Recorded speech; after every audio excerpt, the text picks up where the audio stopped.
Hello दोस्तों, कैसे हैं आप सभी। आज हम जिस मूवी को एक्सप्लेन करने वाले हैं उसमें यह दिखलाया गया है कि किस तरह लोगों ने अर्थ को आने वाले जनरेशन के लिए रहने लायक नहीं छोड़ा है, जिस कारण एक बिजनेसमैन नए प्लेनेट की तलाश में अरबों रुपए खर्च करने के लिए तैयार है। मूवी की शुरुआत में मिक्की को देखते हैं जो बर्फ के गड्ढे में गिरा हुआ होता है। तभी हमें पास्ट को दिखाया जाता है जहां पर मिक्की अपने दोस्त टीमो के साथ अपने प्लेनेट अर्थ में है। वे दोनों डेरियस ब्लैक से पैसे लेकर माइक्रोना स्टोर खोलते हैं, पर उनका बिजनेस डूब जाता है और वे डेरियस ब्लैक को पैसे चुका नहीं पाते। इसलिए उसके लोग दोनों को अपने बॉस के पास ले जाते हैं, जहां पर हम देखते हैं कि डेरियस ब्लैक बहुत ही खतरनाक है। वो वक्त में पैसा नहीं चुकाने वालों को जान से मार देता है। ये देखकर मिक्की और टीमो बोलते हैं कि आप जो कहोगे हम वो करने के लिए तैयार हैं, पर हमें जान से मत मारो। ये जानकर वो उन दोनों को अपने दोस्त केनेथ मार्शल के पास भेज देता है, जहां पर हमें पता चलता है कि केनेथ मार्शल प्रेसिडेंट बनने के लिए इलेक्शन लड़ा था, पर वो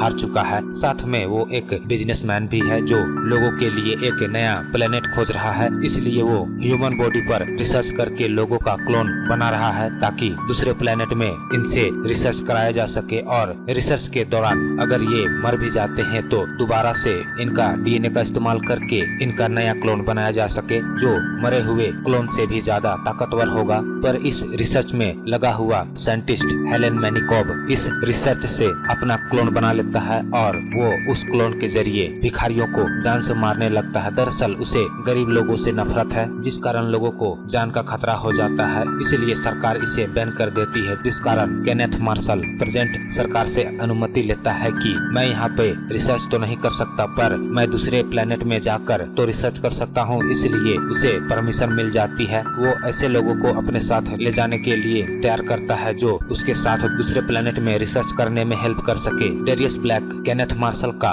फ्रेंड होता है, इसलिए जो भी उसका पैसा चुका नहीं सका है वो उन सभी को डेरियस ब्लैक अपने फ्रेंड के रिसर्च में हेल्प करने के लिए उसके पास भेज देता है, जिसमें मिक्की और टीमो भी होते हैं। टीमो को पायलट के लिए सेलेक्ट कर लिया जाता है, पर मिक्की को क्लोन एक्सपेरिमेंट के लिए चुन लिया जाता है। स्पेस में उसकी मुलाकात नासा से होता है। वे दोनों एक दूसरे के साथ वक्त बिताने लगते हैं और करीब भी आ जाते हैं। इसी बीच मिक्की स्पेसशिप को रिपेयर करने के लिए स्पेस सूट पहनकर बाहर जाता है, पर शिप को रिपेयर करते हुए उसका हाथ कट जाता है और उसकी मौत हो जाती है। पर उसके डीएनए से दोबारा एक और मिक्की को बना लिया जाता है। इसी तरह 4 साल के लंबे सफर के बाद फाइनली वे सभी न्यू नाइफलहाइम प्लेनेट पहुंच जाते हैं। नाइफलहाइम पहुंचने के बाद केनेथ मार्शल बहुत खुश होता है। वो मिक्की को उस प्लेनेट में उतारता है और उसे अपना स्पेस सूट खोलने के लिए कहता है, ताकि पता लगाया जा सके कि यहाँ का एटमॉस्फेयर हमारे पृथ्वी जैसा है कि नहीं। पर मिक्की जैसे ही अपना स्पेस सूट खोलता है और सांस लेने की कोशिश करता है, वैसे ही वो मर जाता है, जिस कारण बहुत से मिक्की का क्लोन बनाकर उस प्लेनेट में रिसर्च करते रहते हैं। आखिर में मिक्की 70 क्लोन उस रिसर्च में सक्सेसफुल हो जाता है, जिस कारण उसके बॉडी के डीएनए से सीरम बनाकर सभी में इंजेक्ट कर दिया जाता है और सभी को उस प्लेनेट के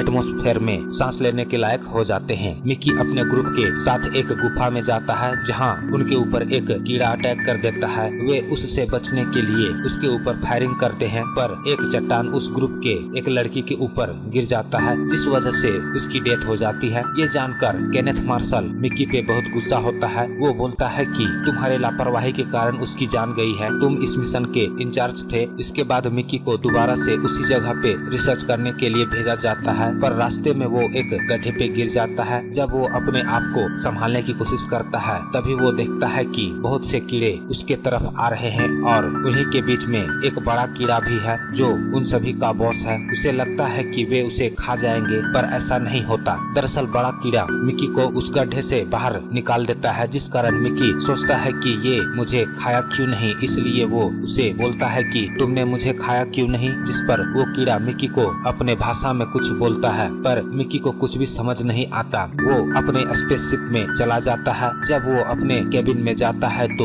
वहाँ पर अपने हमशक्ल को देखकर डर जाता है और उससे पूछता है कि तुम कौन हो, जिस पर वो बोलता है कि मैं मिक्की 18 हूँ। दरअसल मिक्की जब उस गड्ढे में गिरा था, तभी वे लोग सोचे थे कि मिक्की 17 मर चुका है, इसलिए वे सभी मिकी 18 को बना चुके थे। ये जानकर मिकी 17 अपने बॉस को बताने जाने वाला होता है कि वो जिंदा है ताकि मिकी 18 को डिस्ट्रॉय कर दिया जाए, पर मिकी 18 बोलता है कि तुम ऐसा कुछ नहीं करोगे क्योंकि मुझे अपना लाइफ बहुत अच्छा लग रहा है। पर मिकी नहीं मानता और वो अपने बॉस के पास जाने वाला होता है, पर मिकी 18 ऐसा होने नहीं देता। वो तुरंत मिकी 17 के सर पर हमला करके उसे बेहोश कर देता है और उसे डिस्ट्रॉय करने के लिए ले जाता है, पर तभी उसे होश आ जाता है और मिकी 18 को मारने की कोशिश करता है। पर मिकी 17 अच्छे दिल का होता है जिस कारण वो उसे नहीं मारता, पर मिकी 18 बुरा होता है इसलिए वो मिकी 17 को डिस्ट्रॉय करने की कोशिश करने लगता है। पर उसी वक्त वहाँ पर गार्ड आ जाते हैं इसलिए दोनों छिप जाते हैं। मिकी 18 उस गार्ड को डिस्ट्रॉय करने की कोशिश करता है ताकि मिकी 17 वहाँ से बचकर निकल सके, नहीं तो उन्हें अगर पता चल गया कि मिकी 17 जिंदा है तो वे दोनों को रूल के मुताबिक डिस्ट्रॉय कर दिया जाएगा। पर वो गार्ड वहाँ से जाने वाला नहीं था इसलिए मिकी 18 उसे जान से मारने की कोशिश करता है, पर तभी वहाँ पर नासा अपने दोस्त के साथ वहाँ पर आ जाती है, जिस वजह से मिकी 18 उस गार्ड को बोलता है कि अगर तुमने उसे इस बारे में कुछ भी बताने की कोशिश की तो मैं तुम्हें जान से मार दूंगा, जिस कारण वो कुछ भी नहीं बोलता। मिकी 18 नासा के साथ अपने केबिन में रोमांस करने के लिए जाने लगता है। ये देखकर मिकी 17 को गुस्सा आता है, वो उसका पीछा करने लगता है, पर उसी वक्त साइंटिस्ट मिकी 17 को अपने साथ ले जाने लगते हैं और बोलते हैं कि हमारी एक्सपेरिमेंट बहुत जल्द ही सक्सेसफुल होने वाली है, इसलिए चीफ ने तुम्हें डिनर के लिए बुलाया है। वो जाना तो नहीं चाहता पर फिर भी उसे उसके साथ जाना पड़ता है। वो अपने चीफ केनेथ मार्शल के पास जाता है जहाँ पर वो अपने बीबी के साथ होता है। मिकी उनके साथ डिनर कर रहा होता है कि तभी वहाँ पर काई आती है जो केनेथ मार्शल की सिक्योरिटी चीफ है। मार्शल मिकी को उससे इंट्रोड्यूस करवाता है, पर तभी मिकी का तबीयत खराब हो जाता है और वो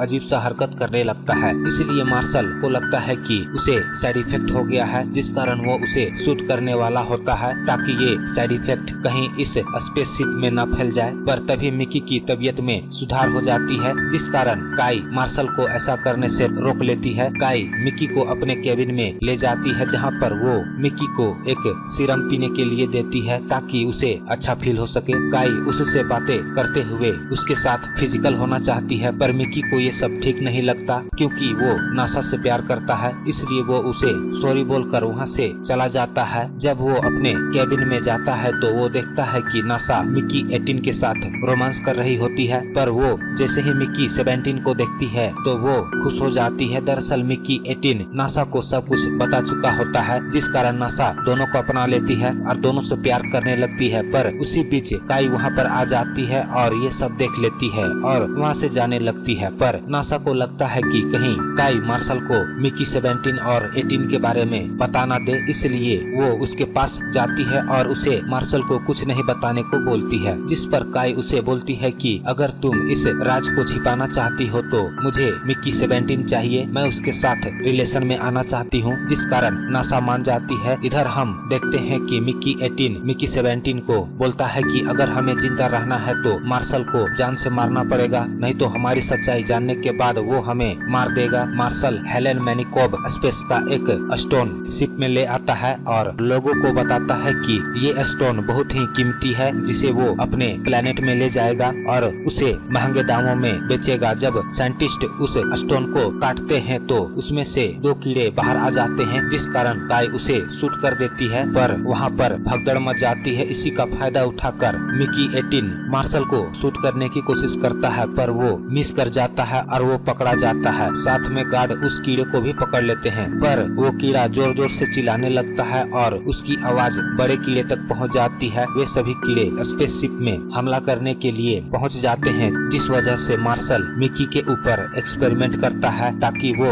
उनकी भाषा के बारे में जान सके, क्योंकि मिकी को उस कीड़े ने बचाया था, इसलिए वो मिकी 17 और मिकी 18 को उनसे बात करने के लिए भेजते हैं। साथ में उन्हें एक ट्रांसलेटर डिवाइस भी देते हैं जिसकी मदद से वे उनकी भाषा को समझ सकेंगे, और वे दोनों उस बड़े कीड़े के पास जाते हैं और पूछते हैं कि तुम शिप को बर्बाद क्यों करना चाहते हो, जिस पर वो बोलता है कि तुम सभी ने हमारे 2 लोगों को बंदी बना कर रखा है, जिसमें से एक को तुम सभी ने मार दिया और एक को कैद कर लिया है। अगर तुम चाहते हो कि सब कुछ ठीक हो जाए तो तुम बंदी बनाए गए कीड़े को छोड़ दो और हमारी साथी के मौत के बदले हमें भी तुम्हारे एक साथी की मौत मत चाहिए, तब जाकर हमारा हिसाब बराबर हो जाएगा। पर मार्शल उन्हें ये सभी बातें करते हुए अपने कंट्रोल रूम से देख रहा होता है, पर वो उन कीड़ों के सामने नहीं झुकना चाहता, इसलिए वो उन सभी कीड़ों को जान से मारने के लिए अपने लोगों के साथ वहाँ पर जाता है। पर नासा ऐसा कुछ नहीं होने देना चाहती थी, जिस कारण वो उस कीड़े को लेकर मिकी के पास जाती है और वादे के मुताबिक मिकी उसे